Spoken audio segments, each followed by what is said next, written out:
बातमीपत्रात आपलं स्वागत। मी केतकी पाटील। आता पाहू सविस्तर वृत्त। पुलवामा इथं झालेला दहशतवादी हल्ला आणि त्यामध्ये शहीद झालेल्या जवानांच्या त्यागाचा केंद्रातील मोदी सरकार राजकीय स्वार्थासाठी लाभ उठवत आहे। ही बाब अतिशय दुर्दैवी असल्याची घणाघाती टीका राष्ट्रवादी काँग्रेसचे अध्यक्ष शरद पवार यांनी व्हिडिओ कॉन्फरन्सद्वारे बोलताना केली। शहीदांच्या बलिदानाबाबत सहानुभूती होती, तर हल्ल्याच्या दुसऱ्या दिवशी बोलवलेल्या सर्वपक्षीय बैठकीला पंतप्रधान आणि संरक्षण मंत्री गैरहजर का होते असा सवालही त्यांनी उपस्थित केला। 40 मिनिटांच्या वार्तालापात खासदार पवार यांनी रोजगार निर्मिती, नोटाबंदी, जीएसटी, शेतकऱ्यांची दुरावस्था या मुद्द्यावरून सरकारवर हल्ला चढवला। तसंच येऊ घातलेली लोकसभा निवडणूक अत्यंत निर्णायक आणि वेगळ्या वळणावरची असल्याचं सांगून लवकरच काँग्रेस आणि राष्ट्रवादी यांचा संयुक्त प्रचार सुरू होईल असं नमूद केलं। राष्ट्रवादीचे अध्यक्ष खासदार शरद पवार यांनी आज जिल्ह्यातील बूथ कमिटी प्रमुख, तालुका अध्यक्ष, प्रमुख कार्यकर्त्यांशी व्हिडिओ कॉन्फरन्सद्वारे संवाद साधला। त्यासाठी खासदार धनंजय महाडिक यांच्या कार्यालयात विशेष व्यवस्था करण्यात आली होती। राष्ट्रवादीचे प्रदेशाध्यक्ष जयंत पाटील यांनी बूथ कमिटीच्या कार्याबाबत मार्गदर्शन केलं।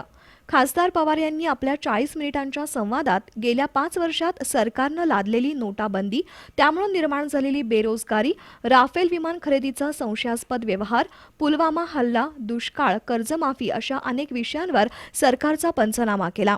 यावेळची निवडणूक आजवरच्या निवडणुकीपेक्षा वेगळी आहे। त्याचं महत्त्वाचं कारण म्हणजे सध्याच्या सत्ताधाऱ्यांमुळे संपूर्ण देशात अस्वस्थता आहे।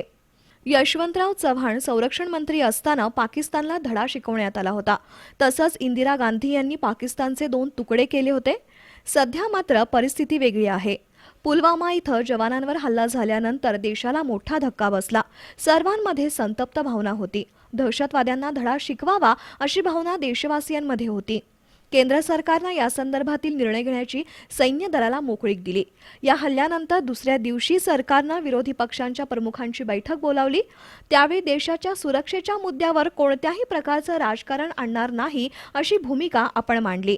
मात्र पुलवामा हल्ल्याचा राजकीय लाभ घेण्याचा प्रयत्न होतोय ही अत्यंत दुर्दैवी बाब आहे अशी टीका पवार यांनी केली। राफेल विमान खरेदी व्यवहाराची कागदपत्र संरक्षण मंत्रालयातून चोरीला जाणं ही धक्कादायक बाब आहे।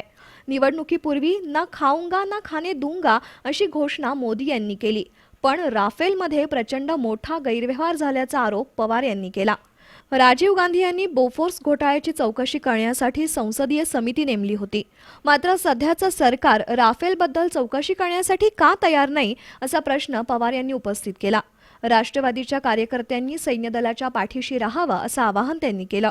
नोटाबंदीतून काहीही साध्य झालं नाही, उलट त्यामुळे बेरोजगारी वाढली, शेतकरी देशोधडीला लागला। एकट्या महाराष्ट्रात जानेवारी 2015 ते मार्च 2018 या काळात 11,998 शेतकऱ्यांनी आत्महत्या केली।